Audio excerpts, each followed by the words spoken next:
took over the role of the board chair, I inherited a process that had already been started by Nicole to select the incoming Secretary General. And I had been part of the committee that had started that process as well from the beginning. And it was a journey, a good journey for me to have this as my first assignment as a board chair and to lead the process of appointing Kumi as our incoming Secretary General. And we're really pleased that you accepted to come and take this ship to the next level. We've been having conversations with Kumi as he's been working with Salil in terms of handover, and he has some good ideas of some of the things that he really wants to take the movement through to take us to the next level.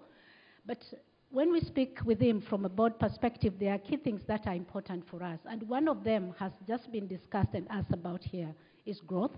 We are very keen that we meet our goal 5.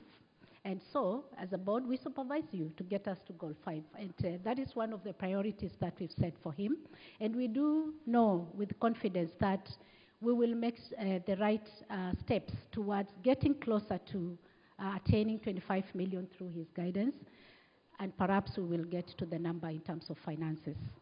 The other key important priority for us, of course, is for Kumi to provide raising the profile of Amnesty externally and show leadership of how this movement of 7 million people can actually take the leadership in fighting against injustices that are just emerging in very different shapes. We are seeing leaders who no longer have democratic processes and are putting in policies that are very discriminative. We're seeing leaders who are very autocratic in the way they are emerging and the things that they are raising. And so we need to up our game and hold people into account, including corporates, including rallying other people together so that we can truly defend the space for human rights that we've all heard very clearly that is shrinking. So how can we make it not shrink? And for us as Amnesty, we are saying, Kumi, you are the person who will take us to that next step. And as we thanked Salil yesterday now, he came and got us close to the ground. So we want you now to come and tell us where you will take us when we give you this, now that you're starting onto this role. So ladies and gentlemen, very pleased to present Kumi Naidoo as our incoming Secretary General.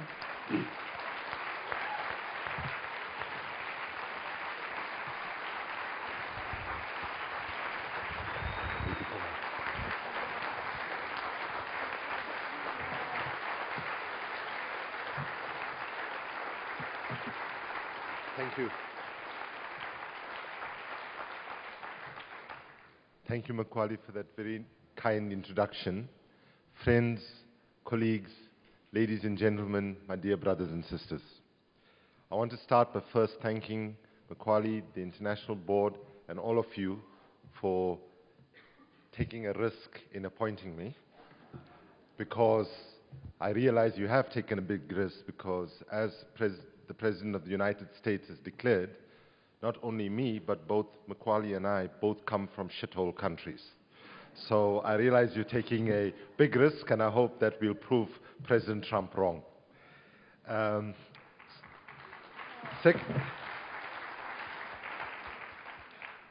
would like to, though, start by acknowledging the immense contribution that Salil has made to Amnesty.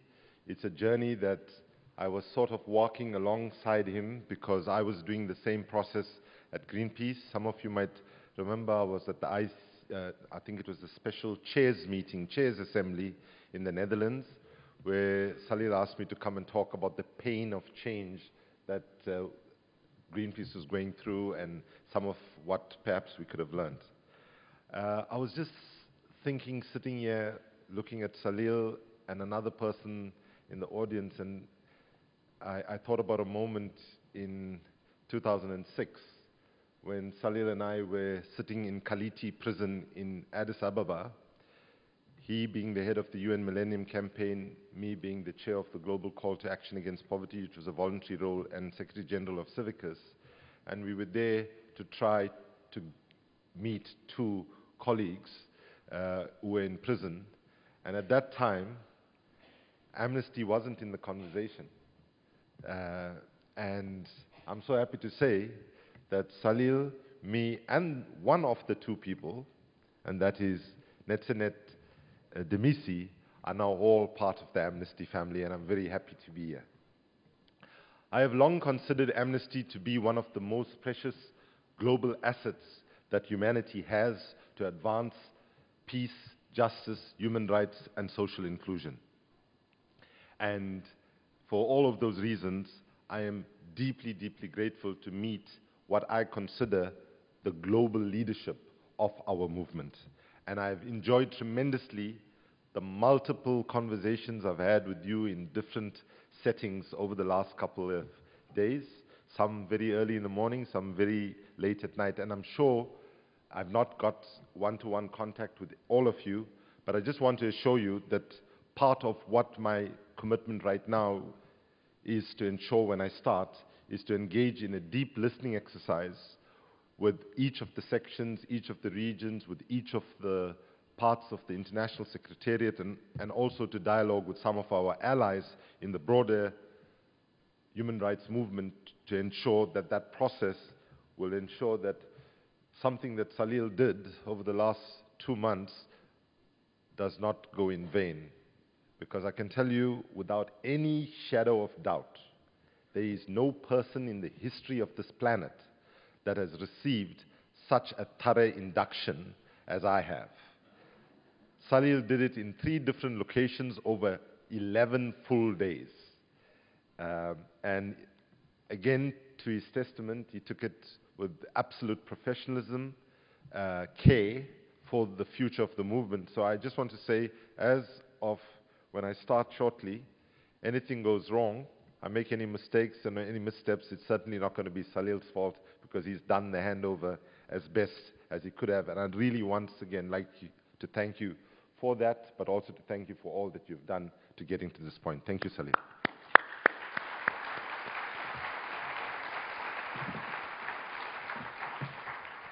The moment of world history that we find ourselves in has been described as a convergence of crisis, a perfect storm, or a boiling point.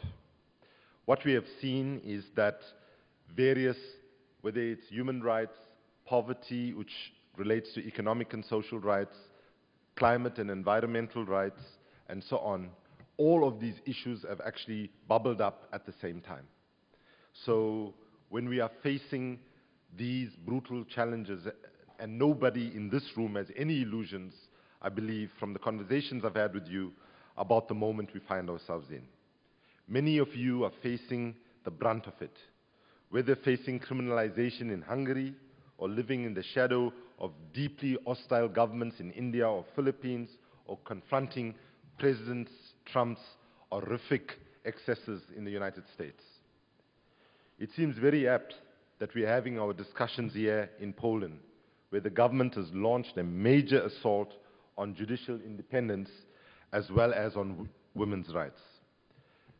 I love the fact that the first engagement that I had to do in my role, well, I'm not there yet, but I had to stand in for Salil at the meeting because he couldn't get, was to meet an amazing woman, a human rights hero, the president of the Supreme Court here, Małgorzata Gestow, who you'll see how friendly she's holding Gauri's hand there. And if I look at some of the biggest expressions of courage that we are seeing in the world today, it is coming from women leaders, the women's movement, and young people around the world. And if Amnesty is to be strong and move forward, we have to commit ourselves to ensuring that our movement works with the broader women's rights movement and ensures that the presence of young people, women, and other socially excluded constituencies have voice, presence, and power in all that we do as Amnesty moving forward.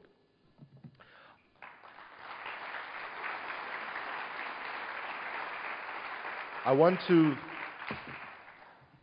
now draw on a wisdom from Martin Luther King, and I'll ask folks to get ready to put it up in a second. The times we live in give us a choice. We can either tolerate the silencing of protest and dissent in many countries as a fact of life, and a whole range of other things which I'll go to in a second, or we can strongly say that we refuse to adjust to it. Now, adjustment, some of you might know, is a psychological concept, and I'm going to ask Martin Luther King now to just help us, inspire us, from a speech that he gave when I was 4 months old in 1965. Okay, so those of you who wanted to know my age, now you know. Modern psychology has a word that is probably used more than any other word in psychology. It is the word maladjusted. It is the ringing cry of modern child psychology, maladjusted.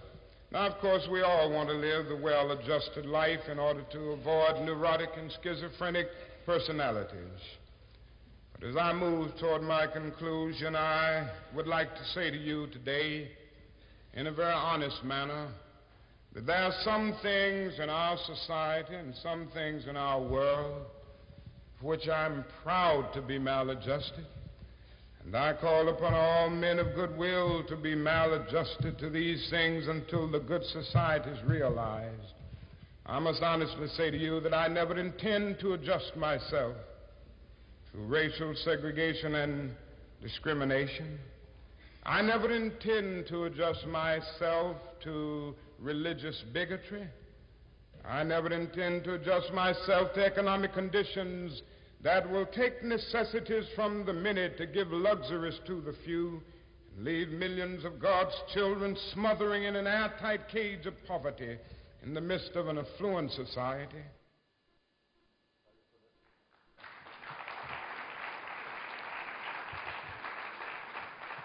I would like to just repeat the last one because I believe it's a clarion call to our commitment to work passionately for economic and social rights for people all over the world.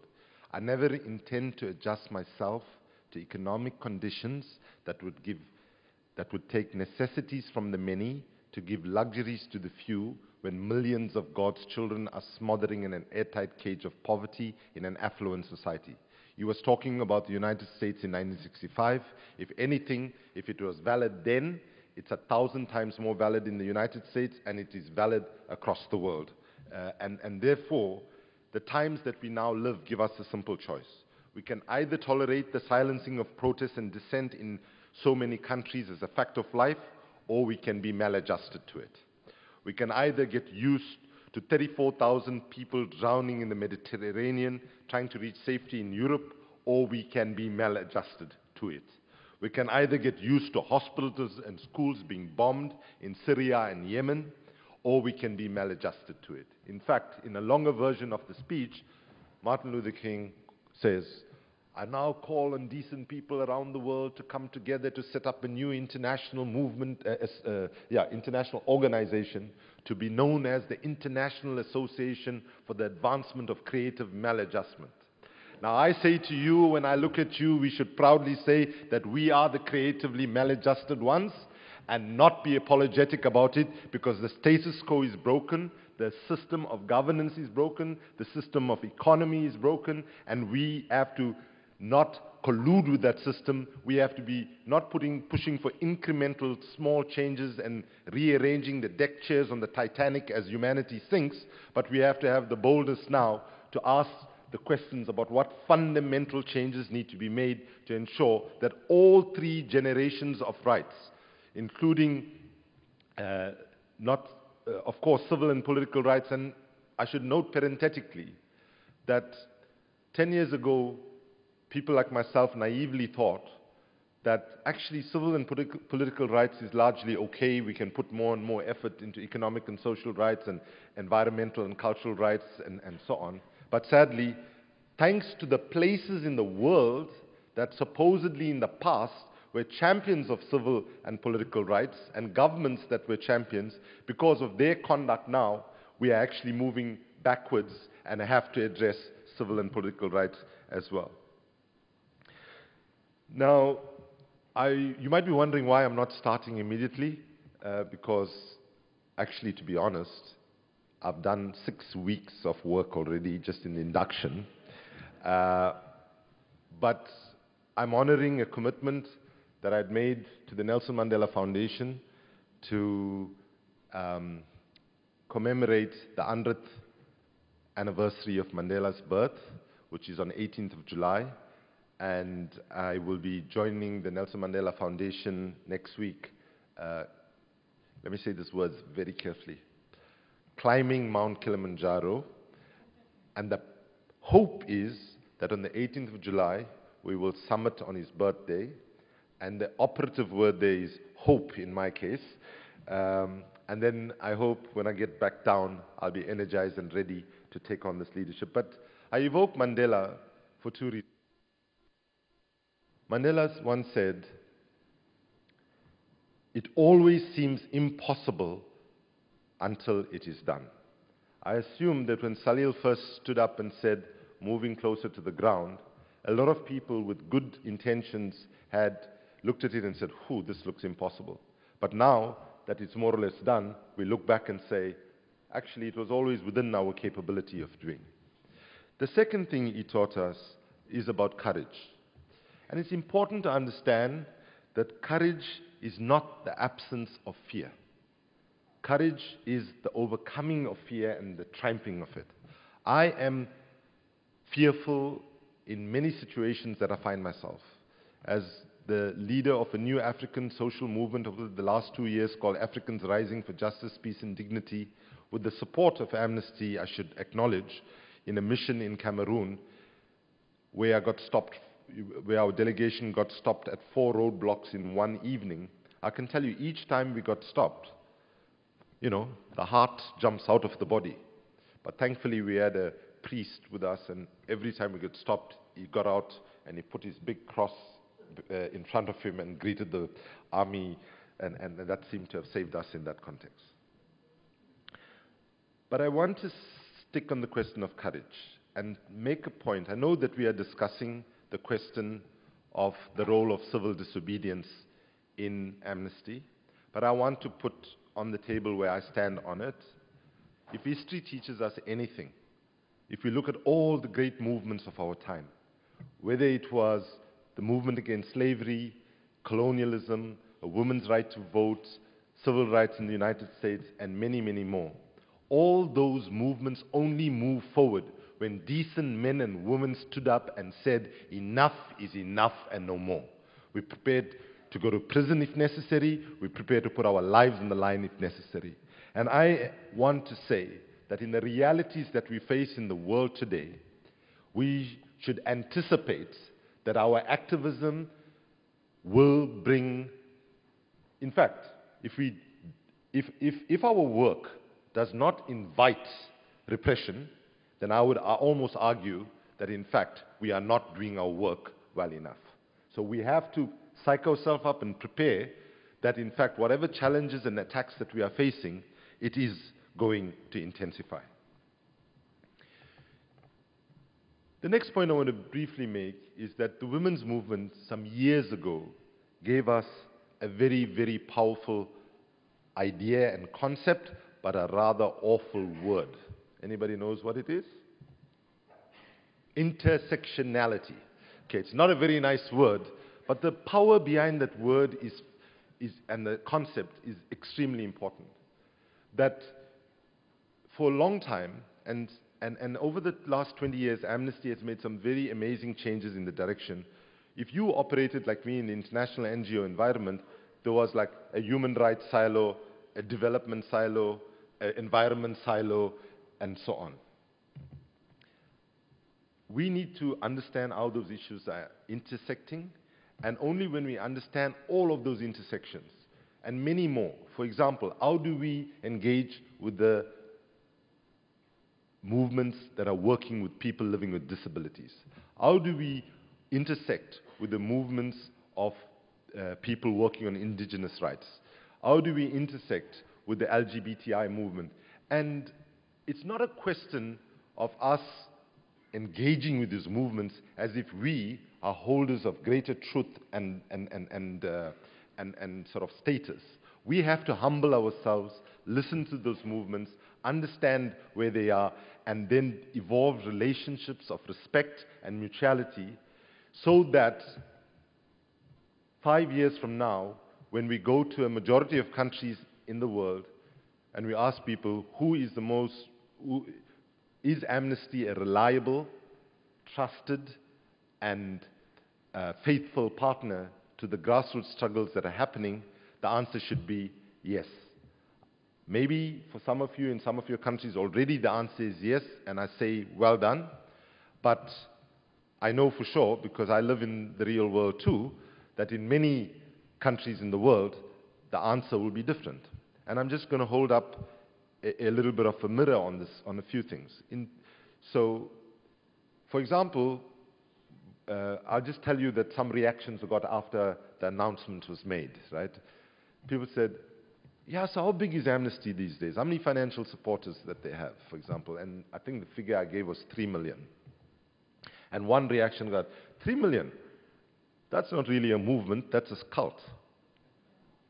And that is why the growth goal, not just because we want to build our base, but because if we do not have critical mass, if we do not show that we have the publics behind us, governments will say what they've been saying for very long. Who are you? We are elected by the people, however fraudulent those elections will be, they'll still say that. We are elected by the people, that's where we get our mandate, and that gives us the right to, take our positions. So building genuine popular support, including the capability of those that can fund our movement through being financial supporters, must be a critical part of what we do, and I 1000% support the growth goals that you have already agreed. I should say to you that I got asked the question, which one is easier? I actually think the financial goal is actually easier right now than the supporters goal, but both are equally important, and I look forward to listening, learning, and walking alongside you in attempting to do that. So to just round up on the intersectionality question, because yesterday I saw the debate on the discussion on climate change, and I want to just, I see some of you getting a little bit concerned in your faces. I'm telling you all this bad news. So I want to give you some good news. Because, people like myself used to say, we need to save the planet, save the environment, save the climate. The good news, dear brothers and sisters, is the planet is just fine. We don't have to worry about saving the planet.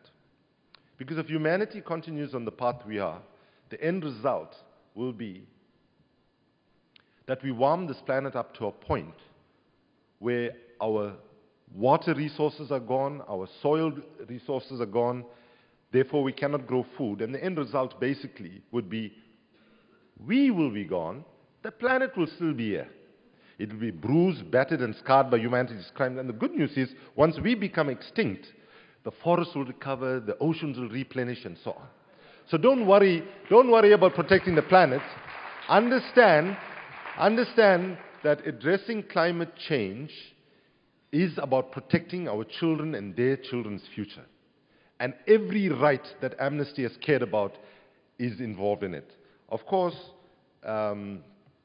we have to be very strategic about how we contribute to that space. We have to be thoughtful about not stepping on the toes of people that have been working in this field. But more importantly, we have to ask ourselves very honestly, what additionality can we bring to that movement, and how can we strengthen that movement within all the other challenges that we face. The one disagreement I had with the panel yesterday, and I want to put it on the table, is that in their role play, they were talking about the new Secretary General, me, being arrested for an action on climate change in 2021. Folks, you have to do it much, much more quicker than that. So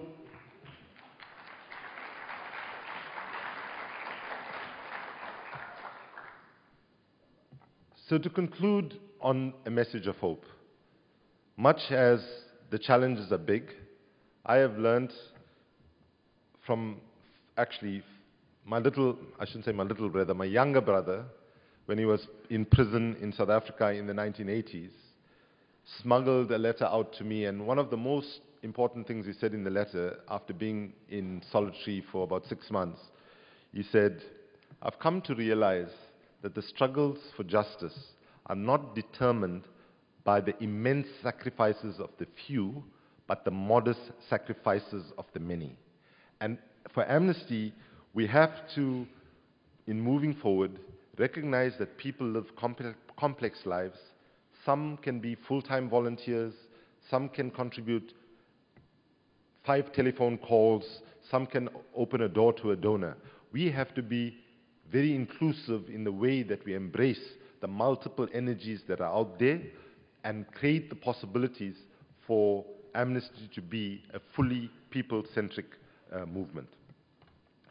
So in the interest of time, I thought I would say that where we are now is that, for me, I'm going to be in a listening mode for the first 6 months, and you should know that I won't stop listening after the first 6 months, but I'm looking at a deep listening mode which will include conversations with all parts of the movement, and I encourage you to, and when I say all parts of the movement, I just want to give a picture of how that looks in my head. So let's say if you are doing a conversation with a section, as part of my listening exercise, I would want to have that conversation in a way that the board is there, the staff team is there, as well as volunteers. I have to say that I'm still working out my head about, in Amnesty, the word volunteers, supporters, and activists, and exactly where a volunteer ends and a supporter starts and a supporter ends and an activist starts. But the bottom line is those folks have to be in the conversation because that will be really helpful for me. I want to make a very strong pitch about the role of young people, again. And I do it somewhat personally because I got involved as an activist at the age of 15. It's true, at the age of 15, you don't know everything. And for example, the slogan at the front of the march, which was on demanding equal education, that we were chanting was, "We want equality." The younger kids at the back of the march, by the time the slogan got to them, they were chanting, "We want a color TV." To be honest, at that time I wanted a color TV and equality equally. But the point I'm wanting to make is, when we look at young people, we cannot, often adults like to say young people are the leaders of tomorrow. For young people, that's not an option today. If they wait for tomorrow, there might not be a tomorrow for them to defend. And those of us who've been around long, we now need to ensure that we're encouraging young people to take leadership as well as to be a central part of a movement. I could go on a little more, but I'm going to stop here to do something that, and I'm going to give one mild criticism of something. So I grew up in a political culture where no movement is built without arts and culture. So it's been a bit shocking for me. We've been here for so long, I haven't had one song yet. So the one challenge that I'm going to make to all of us here, let's evolve in the next 12 months some really powerful songs that speak to what we are, because important as our research reports are, our research reports are not what ordinary people are going to bring into our organization. We have to develop the ability to communicate in ways that reach ordinary people, because ordinary people often can do extraordinary things.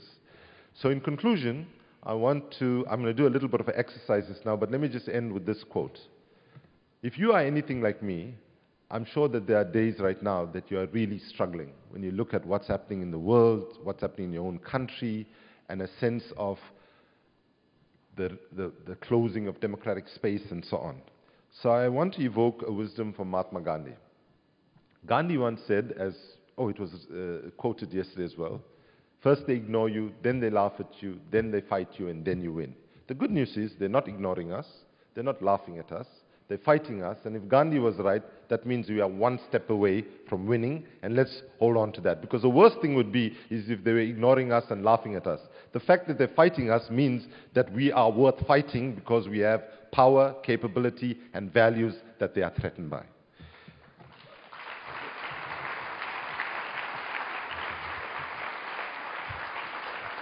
So I'm done with the speech, but we're going to do a small exercise. or a small way of closing up in what I hope is the style that I would like us to embrace more and more. So firstly, I want to ask, how many of you have served the movement, Amnesty, for 30 years? Please stand. If you have served for 30 years or more, whether as a board member, as a volunteer, and so on, please keep standing.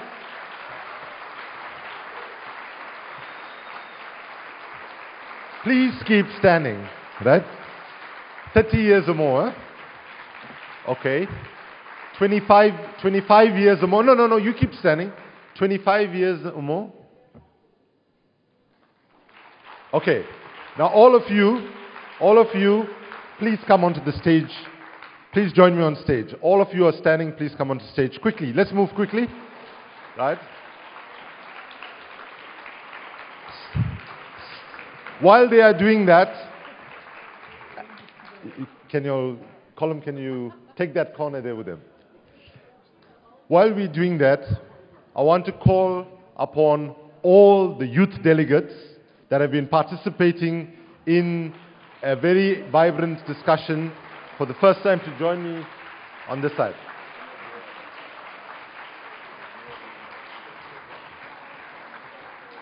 And lastly,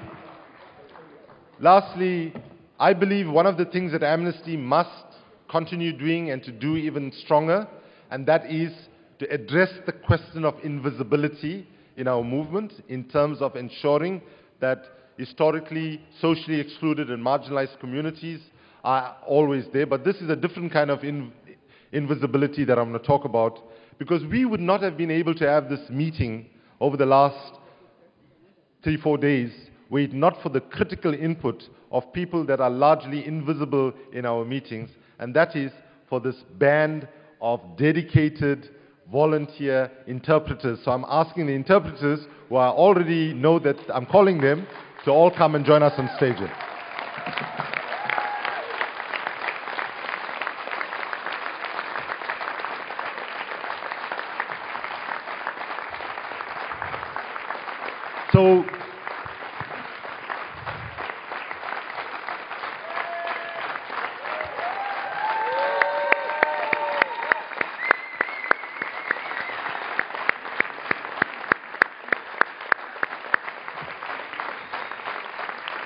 So, okay, so while our wonderful interpreters are coming up, I now have a question. Please, people here, some of you I've spoken to in different sessions, so you don't answer this question, okay? So there's a question for the audience. How many of you know where your ancestors come from? And I ask you to go as far back as possible. Shout. England. Okay, now I want you to, thank you. I want people to go even further back.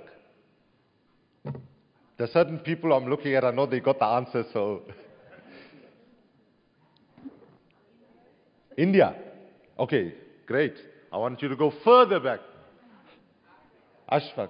Oh, Achila. But you are Brazilian. Okay, so why you've been hearing Shanila and others saying Africa? Because as you all know, that humanity started on the Rift Valley, and as the story goes, people migrated out over time, and I'm so sorry that as the migration happened, some of you lost the color along the way. Sorry for that. So we're going to end my speech with a little song which just has 2 words in it. Pambili Africa, which means forward with Africa. But given that we all have our roots of humanity in Africa, this is not just about forward with Africa, but forward with the world, okay? Shoo, I need some water. I rehearsed with the young people and the interpreters yesterday, so they're going to bail me out of the song. But before I sing the song, I just want to say one serious thing. To those of us who have served the movement for a long time, who built this movement, who did so much of hard work, we must always honor their contribution and their courage and their vision of building what Amnesty is.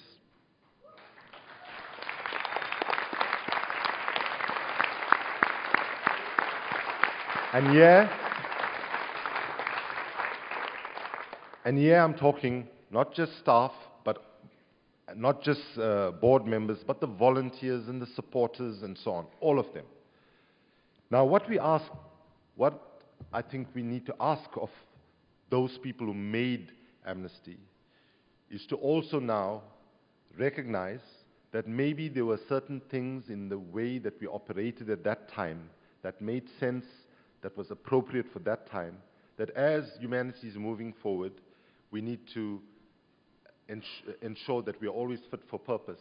And perhaps certain things, in the way we did it in the past, we might not want to continue to do it exactly that way in the future, given, for example, new technologies, new ways of working, and so on. So we have to take the best from our history, hold on to it, and embrace what young people are bringing in terms of fresh ideas, new ways of working, and so on. And if you look at the third generation of human rights, one very specific part in the third generation on cultural, environmental rights, and so on, is a very specific commitment to intergenerational equity, right? And that's what we need to build in Amnesty, I believe, if we're going to be as strong moving forward. So the song has two words, Pambili Africa, but Africa is the world in the sense. Okay, folks, the ones that practice with you better bail me out. So I want to sing it once alone, and then you all join. Pambili, Pambili, Pambili, Pambili, Pambili Africa. Pambili, Pambili, Pambili, Pambili, Pambili Africa. Pambili, Pambili, Pambili, Pambili, Pambili Africa. Pambili, Pambili, Pambili, Pambili, Pambili Africa. Okay, one more time. Pambili, Pambili, Pambili, Pambili, Pambili Africa. Pambili, Pambili, Pambili, Pambili, Pambili Africa.